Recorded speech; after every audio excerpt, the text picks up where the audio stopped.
Hello everyone. So we'll delve a little more into digital logic circuits. Broadly, digital logic circuits are of two types: combinational circuits or sequential circuits. So combinational circuits are made up of logic gates where output at any given time is determined directly from the present combination of inputs without regard to previous inputs. That means current output depends only on current inputs, the present inputs. Sequential circuits, on the other hand, they employ memory elements in addition to the logic gates. That means the output depends on the present input and the state of the memory element. The state of the memory element in turn depends on the previous input. That means at any given time, the output of a sequential circuit depends on present inputs as well as past inputs.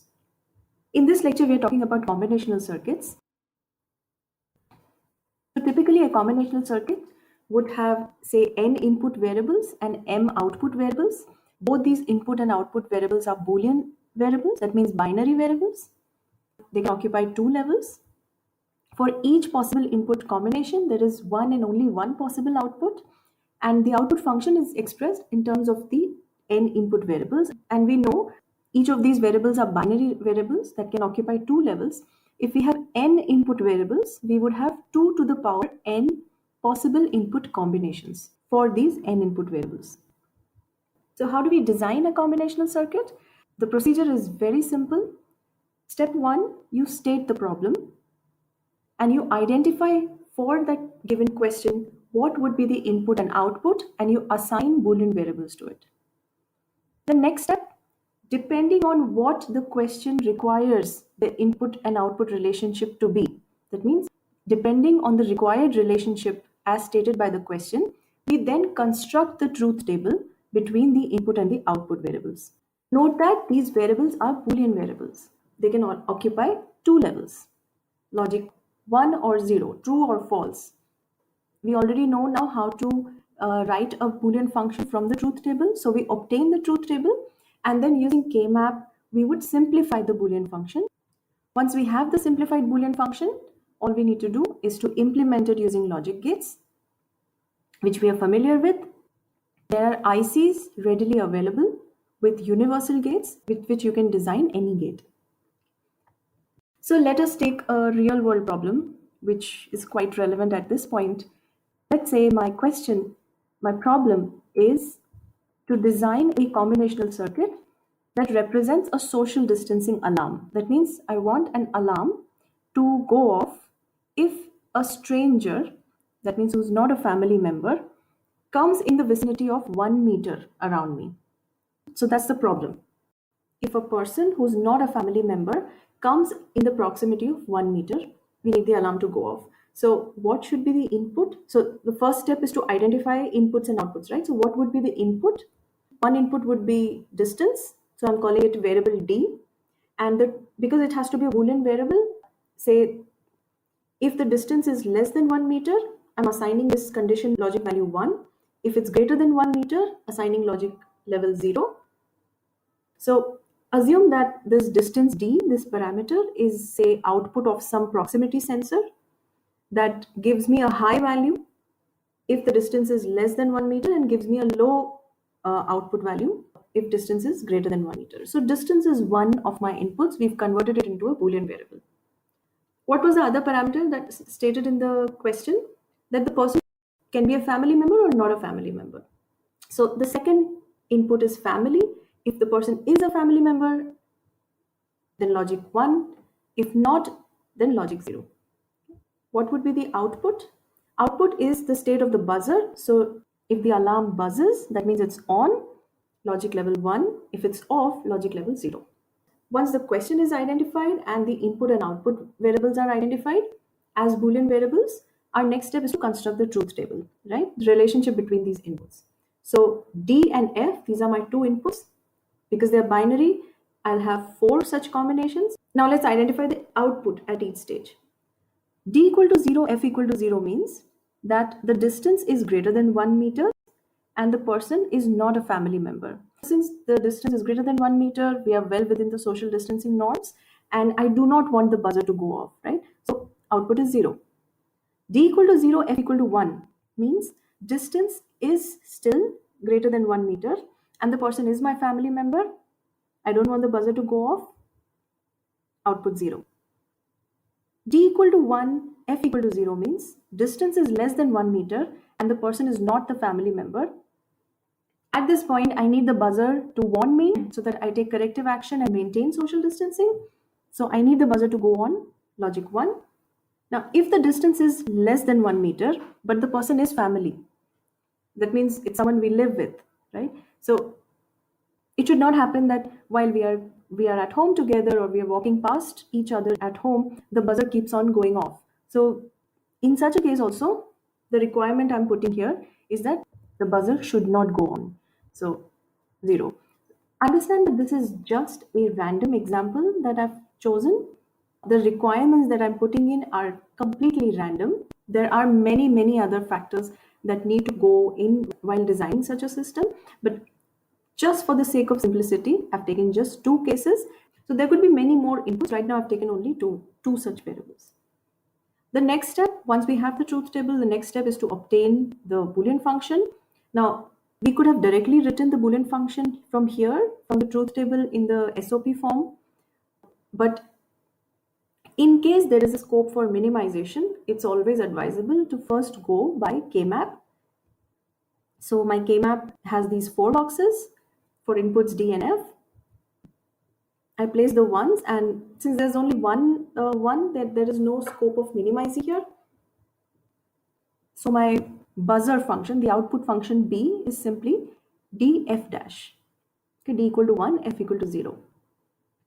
Once we have this, we go for the logic gate representation using 2 inputs D and F.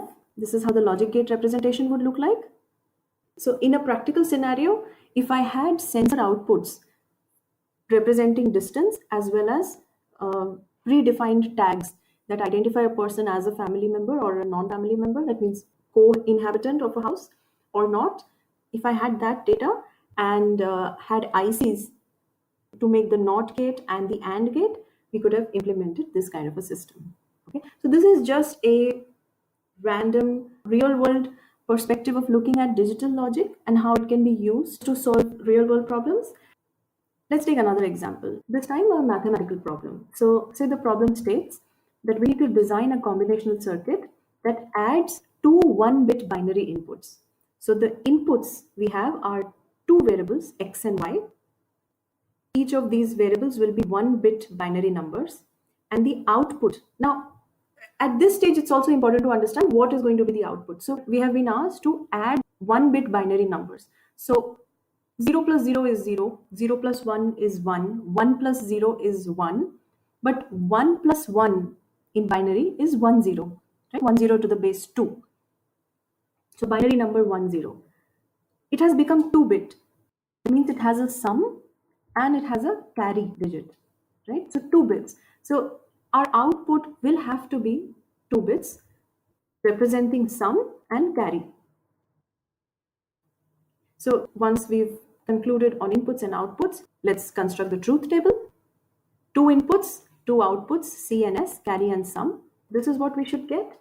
0 plus 0 is 0 0, 0 plus 1 is 0 1, 1 plus 0 is 0 1, and 1 plus 1 is 1 0.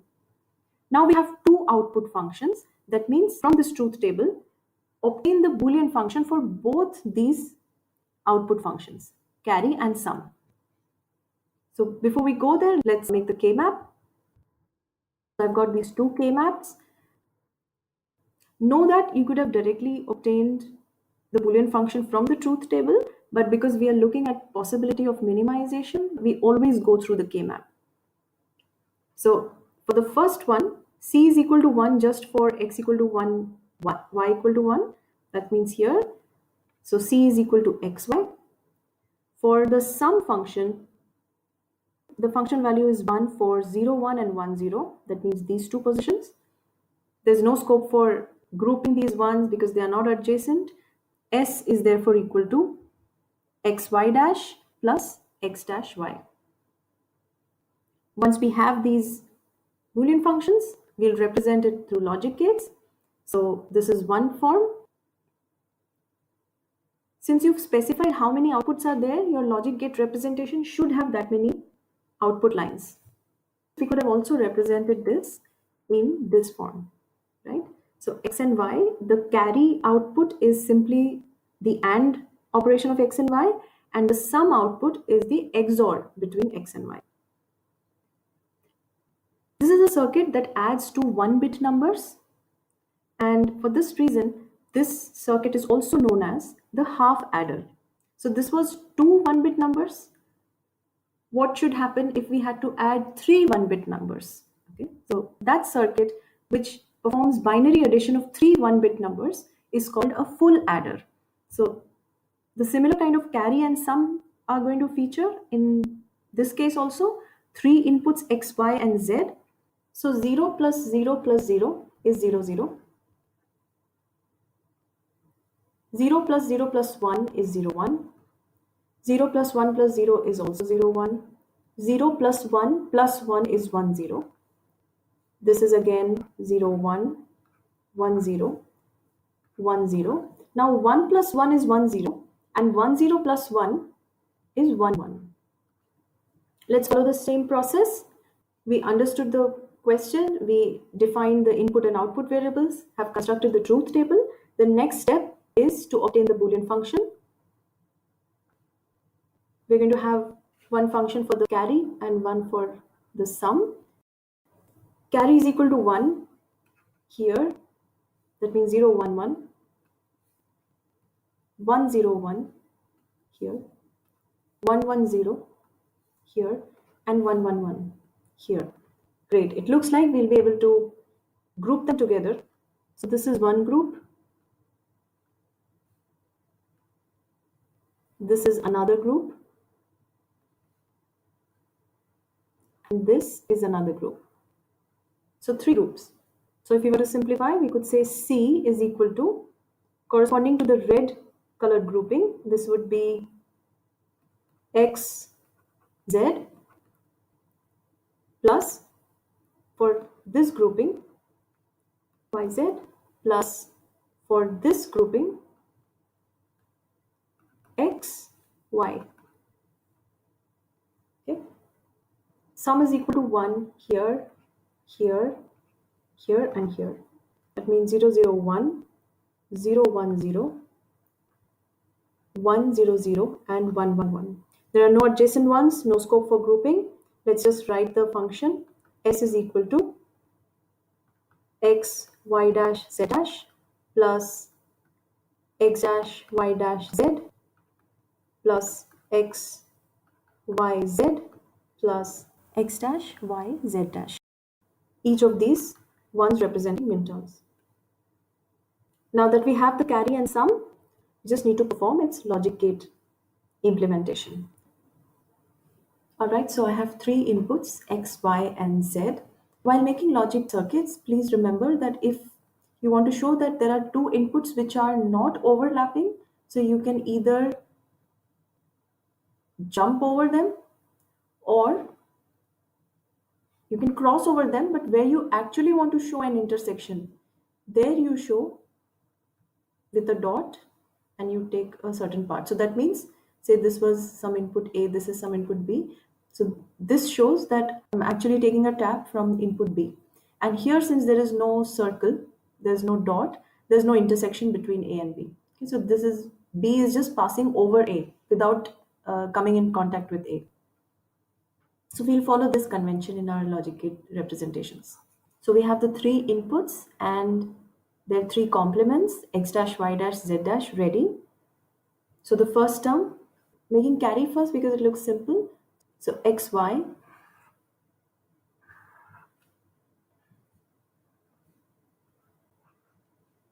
xz,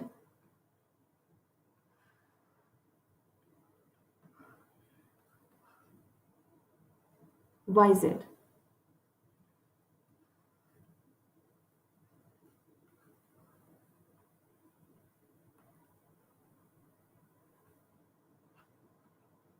These three go into an OR gate. This is carry. And for sum, x dash, y dash, z.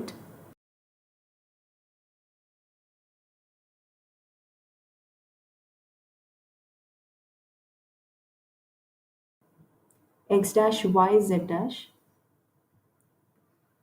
x dash y z dash, x y dash z dash. This is x y dash z dash and x y z. So x y and z. All these four go into an OR gate, and this is sum. Now we move on to another example of a combinational circuit where a combinational circuit can be used to define a conversion between one code to another form. So an example of this is BCD to 7-segment converter. So what is meant by BCD? BCD is binary coded decimal. Okay, that means it is nothing but a binary version of decimal numbers, but since we are considering decimal numbers from just 0 to 9, one digit of decimal number, a binary coded decimal, a BCD code, will have entries just from 0 to 9, and it's exceeding decimal number 7. Up to number 7 you would have required just 3 bits to encode, but since it is up to 9 you would need 4 bits to encode this number. So we encode this decimal in terms of 4 binary variables, say capital A, B, C, D. The sequence is just how a decimal sequence would be. From 10 onwards, number 10 to 15, these entries are not expected in a BCD code because we are using this to represent just numbers from 0 to 9. Since these inputs are not going to occur in our case of representing numbers 0 to 9, these conditions are called don't care conditions. Okay, these are not going to happen. So irrespective of what their values are, whether it's 1 or 0, we literally don't care, and we represent them using cross symbol. Okay, this is going to come handy when we are minimizing these functions. For now, I'm just going to consider the input combinations from 0 to 9. Okay, so this is how the inputs look like. This is a BCD code, binary coded decimal. The second actor in the story is the 7-segment display. Now everyone's seen a 7-segment display. It's used for display in almost all electronic gadgets. It's called a 7-segment display because it has 7 segments, each of which is an LED. It also has a decimal point, but since we are sticking to only numbers from 0 to 9 right now, I'm going to ignore this. So it has 7 LEDs. When different LEDs glow, it gives us the appearance of different numbers. We have named these LEDs in this order as A, B, C, D, E, F, and G. As you can see, to display different numbers, we just need to make different LEDs glow. The condition when LED is glowing, that means a high voltage is being fed to the LED. That condition will be considered as logic level 1. And when the LED is off, it's logic level 0. For example, if number 0 has to be displayed, that means except LED G, all other LEDs need to be on, right? So if we were to draw a truth table of which LED should glow, then corresponding to decimal input 0, the LED glow pattern should be something like this. That means except G, which is at 0, all other LEDs should be at 1. Similarly, for displaying the number 1, we notice that only LEDs B and C should be on, rest all should be off. That means in the truth table, only B and C should be 1, rest all should be 0. Something like this. In this way, we can construct the truth table for all the numbers up to 9. Like we notice for displaying number 8, all the LEDs should be on, right? Now imagine having to connect a 7-segment display in any of your circuits. Now your circuit is a digital circuit, right? So it generates numbers in binary form. For example, the number output of your circuit is, say, the number 7. That means it's going to generate the binary equivalent of 7, that is 0, 1, 1, 1. And that should be converted to some form so that the 7 segment knows which LED should glow to represent the number 7. right? Which means that if we now merge this truth table of the LED glow pattern with the BCT table we made before, this is how it looks.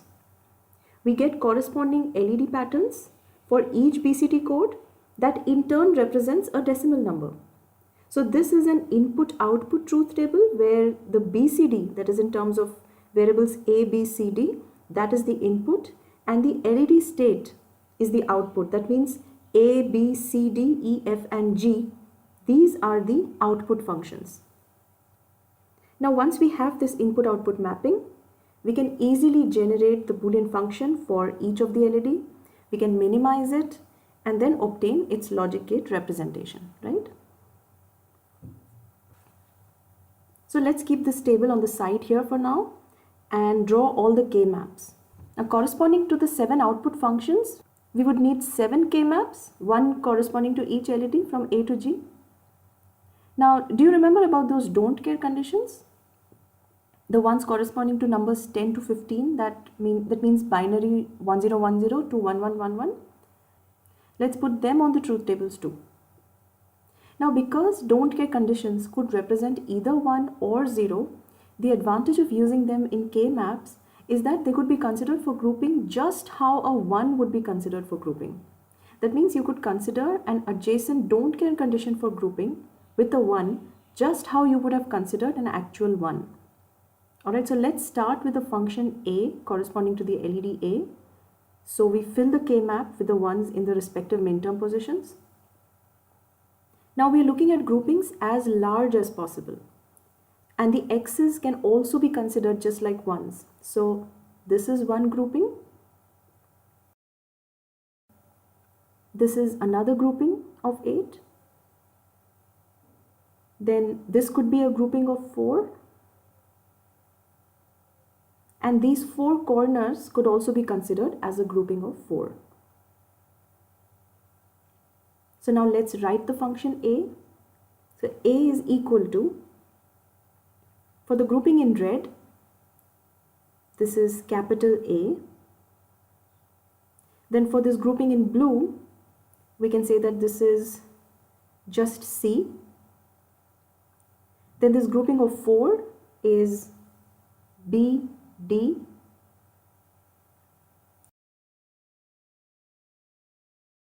And this grouping of the 4 corners is B dash, D dash. Right? Similarly, we fill the K-maps for all other functions. And this is what we should get. You can please verify this. You can check this by grouping and simplifying the K-map. Alright, so we've got our 7 output functions as a function of the 4 inputs A, B, C, D.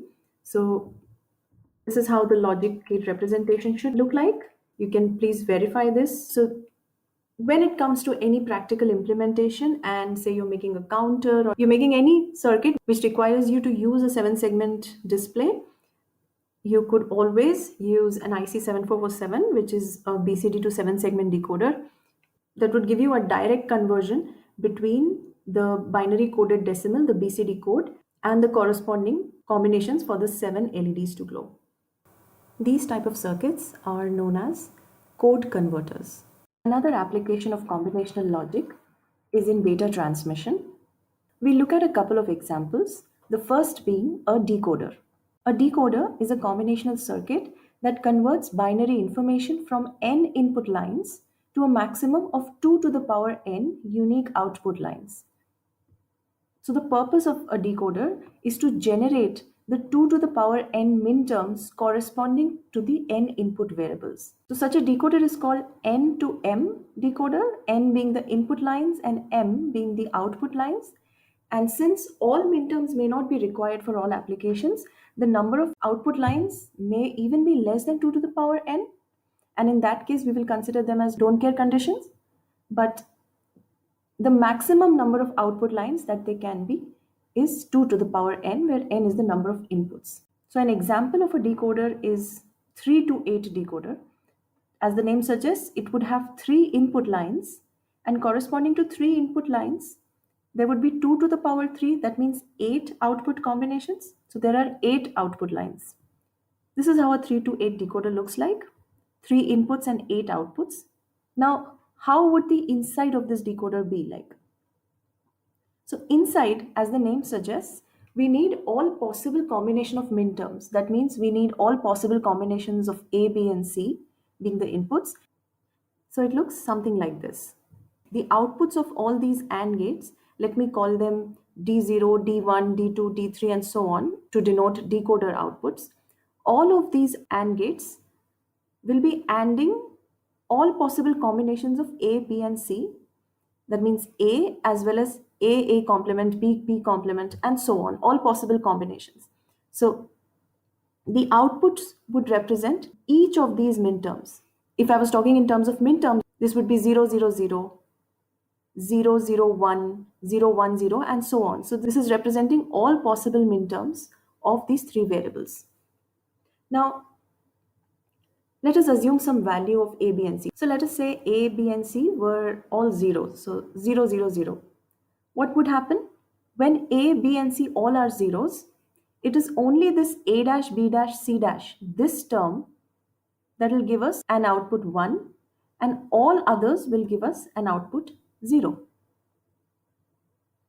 Okay. Similarly, when A, B, and C are all 1, then only this A, B, C output of gate number 7, that is the only output that will be 1. Rest all others are going to be 0.